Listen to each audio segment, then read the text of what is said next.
오늘은 전 세계 경제 흐름, 경제 성장, 물가 상승률에 대해 말씀을 드리겠습니다. 한마디로 그동안 그 세 번의 경제 위기를 거치면서 각 경제 주체 부채가 많이 늘어났습니다. 그렇기 때문에 앞으로 5년 정도는 세계 경제가 평균보다 낮은 성장을 할 수밖에 없고요. 그렇기 때문에 경제 성장률도 낮아지고 물가 상승도 낮아질 텐데, 이러한 이야기를 중심으로 세계 경제 흐름 살펴보고 미국하고 우리 경제 중심으로 현재의 경제 상황, 앞으로 경제를 전망해 보도록 하겠습니다. 시청자 여러분 안녕하십니까? 김영희입니다. 세계 경제가 2000년대에 들어와서 세 번의 심각한 경기 침체를 겪었었습니다. 2000년에 미국에서 IT 거품 붕괴되면서 굉장히 어려웠고요. 그 다음에 2008년에 미국의 주택가격 거품이 붕괴되면서 금융위기를 겪었었죠. 2020년 코로나로 세계 경제가 가장 심각한 침체를 겪었습니다. 2020년 세계 경제 성장률이 IMF 기준으로요, 마이너스 2.8%였어요.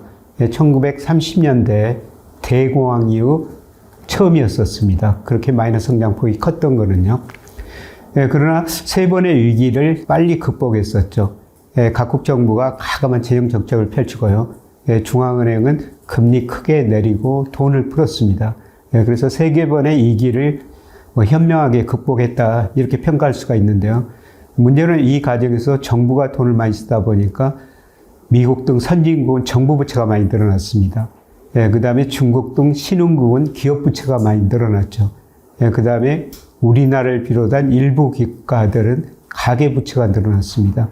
소위 부채 성장했다는 것이죠.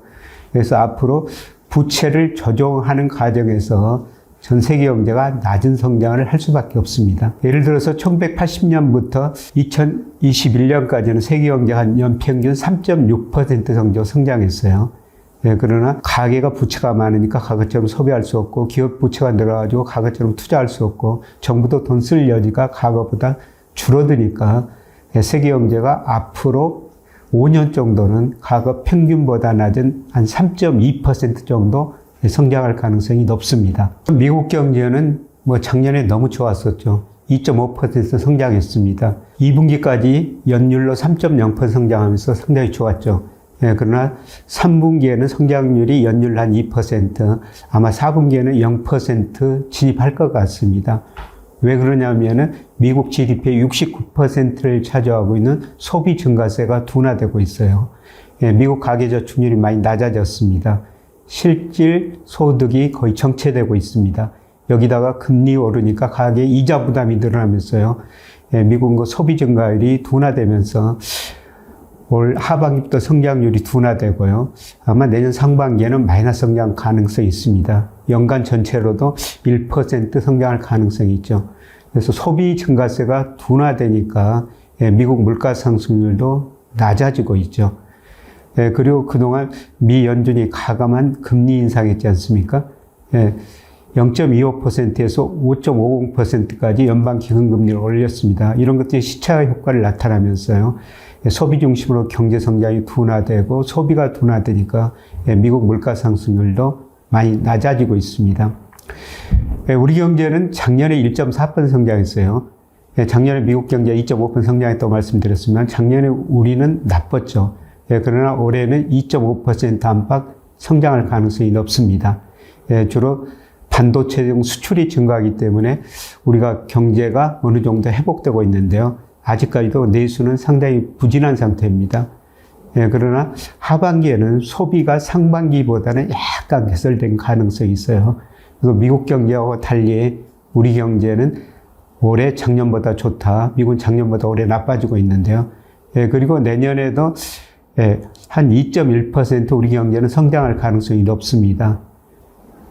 2.1%라는 것은 어떤 의미냐면 우리 잠재 성장률이 제가 추정해 보니까 한 2% 정도 됩니다. 그래서 올해 2.5, 내년에 2.1로 성장률이 낮아지지만은 그래도 잠재 성장 수준 정도는 성장할 것이다. 그러면은 미국 경제가 나빠지면은 미국으로 수출이 안 될 텐데 과연 그렇게 성장할 수 있느냐, 이런 의문을 가질 수가 있어요. 우리 수출에서 미국이 차지하는 비중이 거의 19%, 중국도 거의 19%인데요. 그런데 8월 이후 수출 동향을 보면은 미국 비중은 줄어들고 있고요. 중국, 아세안 비중이 꾸준히 늘어나고 있습니다. 내년에도 수출이 미국 경제가 나빠지더라도 심각한 침체는 빠지지 않을 것 같습니다. 그리고 가계가 부채를 조정하는 과정이기 때문에 소비도 한 2% 안팎 증가할 가능성이 높습니다. 그래서 내년에 우리 경제 2% 안팎 성장할 수 있다. 그 성장 의미가 우리 잠재 성장 능력만큼 성장한다는 것입니다. 그리고 우리 특히 그 물가가 많이 안정되고 있죠. 지난 8월 소비자 물가가 전년 동월 대비 2.0%였어요. 한국은행 통화정책 목표로 내세운 게 2.0인데요. 아마 4분기에는 1% 중후반까지 떨어질 것 같습니다. 그러면은 한국은행 통화정책 가장 중요한 목표가 물가 안정인데요. 물가가 1% 중후반으로 떨어진다면은 한국은행이 금리를 인하할 수밖에 없을 것 같습니다. 그래서 한국은행이 10월부터 금리를 계속 인하하고요. 이런 것들이 아마 내년 소비 증가에 어느 정도 기여할 것 같습니다. 거시경제 흐름에 따라 가지고 우리가 주식, 채권, 현금 비중을 잘 조절해야 되죠.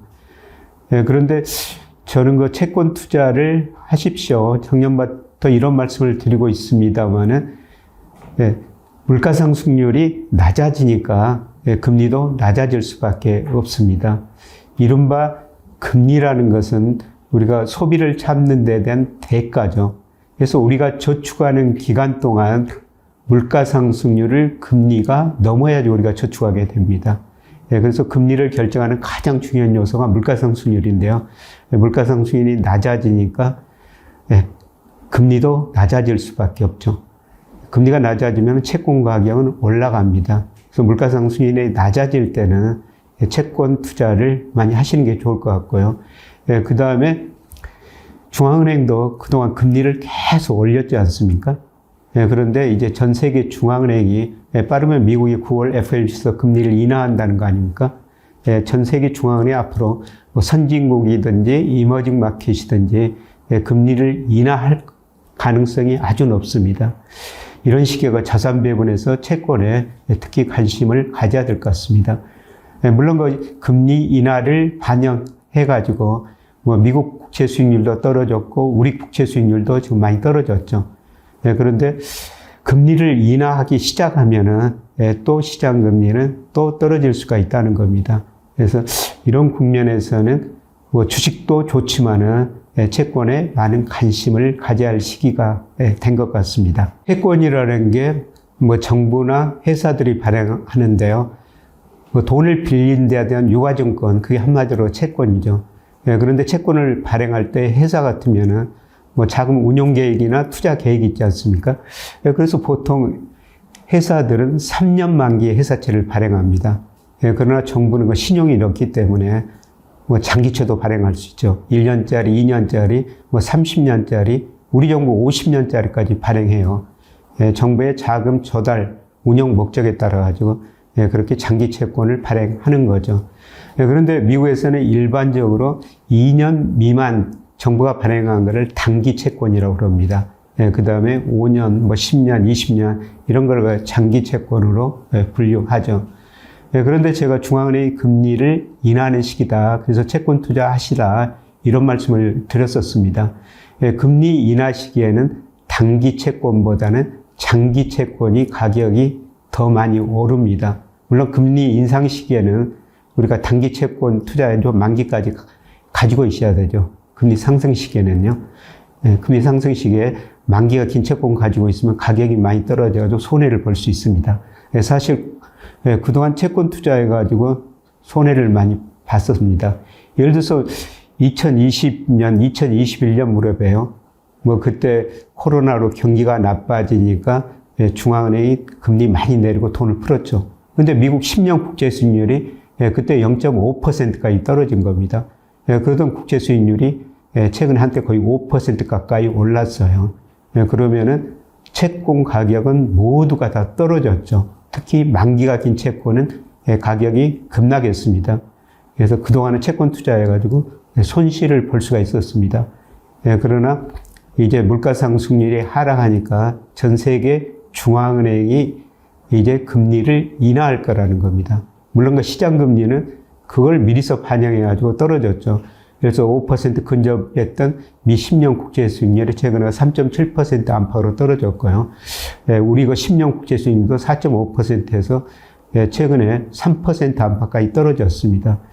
금리 인하, 중앙은행 금리 인하를 반영하고 미리서 떨어졌습니다만은 또 중앙은행이 금리 인하하기 시작하면은 다시 떨어질 거라는 겁니다. 그래서 전 세계적으로 금리 하락 시기가 도래하고 있다. 이런 의미에서 우리가 만기가 긴 채권을 투자하셔야 될 것 같습니다. 물론 투자 목적에 따라 다르죠. 예를 들어 가지고 뭐 6개월, 1년 이거 채권 투자하신다면요. 지금은 그 단기 채권 투자하시는 게 좋습니다.